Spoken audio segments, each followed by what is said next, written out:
कहानी के शुरू में हम एक आदमी को देखते हैं जो एक गुफा में अपने डॉग के साथ था।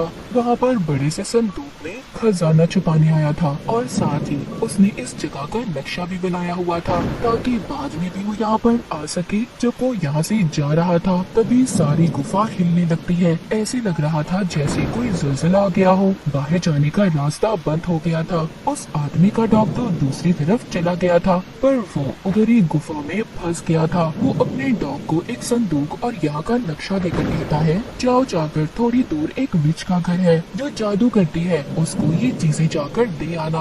वो डॉग ऐसा ही करता है पर वो बेचारा उधर ही फंस गया था। उस आदमी का डॉग जादूगरनी के घर तक पहुँच जाता है और उसको सारी चीजें दे देता है। इसके बाद कहानी में हम कुछ आगे का सीन देखते हैं जहाँ पर एक आदमी जिसका नाम एमिट था, जो उसी आदमी का परपोता था जो गुफा में दफन होकर मर गया था। वो बैठा अपने बच्चों और उनके दोस्तों को ये कहानी सुना रहा था कि कैसे उसके दादा ने इस गांव में खजाना छुपा के रखा हुआ है। पर यहाँ पर हमें पता चलता है एमिट के बेटे का जो दोस्त था उसके अंकल से उसने कुछ पैसे लिए हुए थे। वो आदमी अब एमिट से उधर ही पैसे लेने आ गया था और साथ ही बहुत सारा इंटरेस्ट भी मांग रहा था। वो एमिट को नोटिस देता है कि 5 दिन के अंदर अंदर उसे उसके सारे पैसे लौटाने होंगे। अगर उसने ऐसा ना किया तो उसका घर और फार्म जब्त कर लिया जाएगा। वो आदमी सब कहकर चला जाता है। उसके जाने के बाद कुछ लोग एक गाड़ी में एमिट के दादा का कुछ सामान लेकर आते हैं जो मरते हुए वो एमिट के नाम कर गए थे। उसको एक बड़ा सा बॉक्स दिया जाता है जिसको एमिट देखकर बहुत खुश होता है।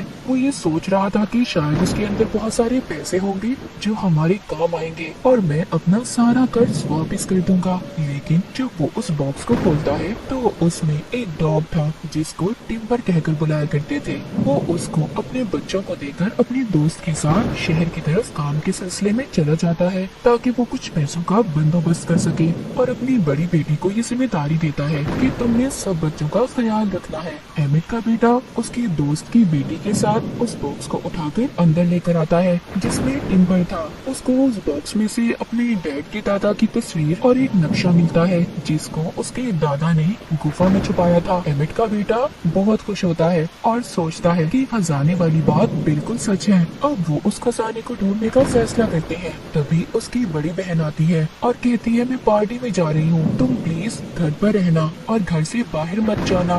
उसके जाने के बाद दोनों बच्चे अपनी जरूरत का कुछ सामान लेते हैं और साथ ही अपने डॉग को भी लेकर उस खजाने की तलाश में निकल जाते हैं। वो सबसे पहले उसी गुफा में जाती है जो हमने कहानी के शुरू में देखी थी। उधर ही उनको जमीन पर कुछ नजर आता है। जब ये वहाँ से मिट्टी हटाते हैं तो उधर उन्हें एक बॉक्स मिलता है। एमिट का बेटा उसके गले में जो चाबी थी जो उसके डैड ने दी थी उससे वो छोटा बॉक्स खोलने की कोशिश करता है और उस चाबी से वो बॉक्स नहीं खुल रहा था। तभी उसे अपने डैड के दादा का डॉग टिम्बर के गले में चाबी नजर आती है। इसीलिए वो उस चाबी को लेकर उस बॉक्स को खोलने की कोशिश करता है जिससे वो बॉक्स खुल जाता है। इसको उसके अंदर से एक लोहे का टुकड़ा और आगे जाने का नक्शा मिलता है जिसे देखकर दोनों बहुत खुश हो गए थे और आगे बढ़ने लगते हैं। मगर वो आदमी भी इनका पीछा कर रहा था जिसने एमिट को उधार पैसे दिए थे, क्योंकि उस वक्त जब एमिट के दादा इस खजाने को छुपाकर वापस आ रहे थे जो गुफा में ज़लज़ला आया था वो असल में इसी आदमी के दादा ने ब्लास्ट करवाया था, क्योंकि उस वक्त वो भी इस खजाने की तलाश में थे। एमिट के बेटे और उसके दोस्त ने भी इन्हें देख लिया था, इसीलिए वो आदमी अपने कुछ साथियों को इनके पीछे लगा देता है। मगर वो तो यहाँ से भाग गए थे और नक्शे के मुताबिक आगे बढ़ रहे थे। आगे जाकर जब उनकी डॉग उल्टा लेटती है तो उन्हें एक पहाड़ नजर आता है जिसको उल्टा लेटकर ही देखा जा सकता था। वो डॉग उनको भी देखने का कहते हैं। एमिट का बेटा और उसकी दोस्त जब ये देखते हैं तो उन्हें भी वो पहाड़ नजर आ जाता है। जब ये थोड़ा सा आगे जाते हैं तो उन्हें आगे जाकर एक सोने का सिक्का मिलता है जिसको देखकर दोनों बहुत खुश हो गए थे। ये अब सोचते हैं ये दोनों बिल्कुल सही रास्ते पर हैं। थोड़ा सा आगे जाकर इनको एक पत्थर दिखाई देता है जिस पर लिखा था कि अगर आगे खजाना लेना चाहते हो तो तुम्हें उसी तरफ जाना होगा जिस तरफ वो पहाड़ इशारा करता है। वहाँ जाकर तुम्हें बहुत सारा सोना और निशान भी मिलेगा। अब ये दोनों और इनके डॉग्स पानी में तैरकर दूसरी तरफ जाने लगते हैं। वहाँ पहुंचकर अब ये बहुत ज्यादा थक गए थे। इनको थकावट के साथ साथ भूख भी लगी थी। वो सोचते हैं कि क्यों ना मछलियाँ पकड़कर पका ली, क्योंकि अपने साथ ही खाने पीने का कोई सामान नहीं लाए थे। उधर उनके डॉग लकड़ियाँ जमा कर रहे थे। तभी उन्हें एक सुराख नजर आता है। उधर घर में एमिट की बड़ी बेटी वापस आ गई थी, जो अपने भाई को जब नहीं देखती तो बहुत ज्यादा परेशान हो जाती है। घर में एमिट अपनी दोस्त के साथ आ गया था। वहाँ आकर जब ये बच्चों का पूछते हैं तो एमिट की बड़ी बेटी झूठ बोल देती है कि वो अपने दोस्त के घर गए हैं। इधर एमिट का बेटा जो अपनी दोस्त के साथ खजाने की तलाश में था, उन्हें जंगल में एक सुराख मिलता है जिसमें इन्हें एक घंटी और कुछ पुरानी चीजें मिलती हैं। उस घंटी पर कुछ लिखा हुआ था। एमिट के बेटे की दोस्त उसे समझाने लगती है। उसको पता चल चुका था। वो कहती है ये हमें आगे जाने का रास्ता बताएगी। तभी उधर एक भेड़िया आ जाता है, जिसको देखकर सब डर गए थे। एमिट का बेटा उस भेड़िए पर अपना बैग फेंकता है, जिससे वो भाग गया था। दूसरी तरफ वो आदमी जो बच्चों का पीछा खजाना हासिल करने के लिए कर रहा था, उनके पास भी वो भेड़िया जाता है, जिससे सभी डर गए थे और जाकर अपनी गाड़ी में बैठ जाते हैं। उस आदमी के पास एक ऐसी डिवाइस थी जिससे बिजली के झटके दिए जाते थे।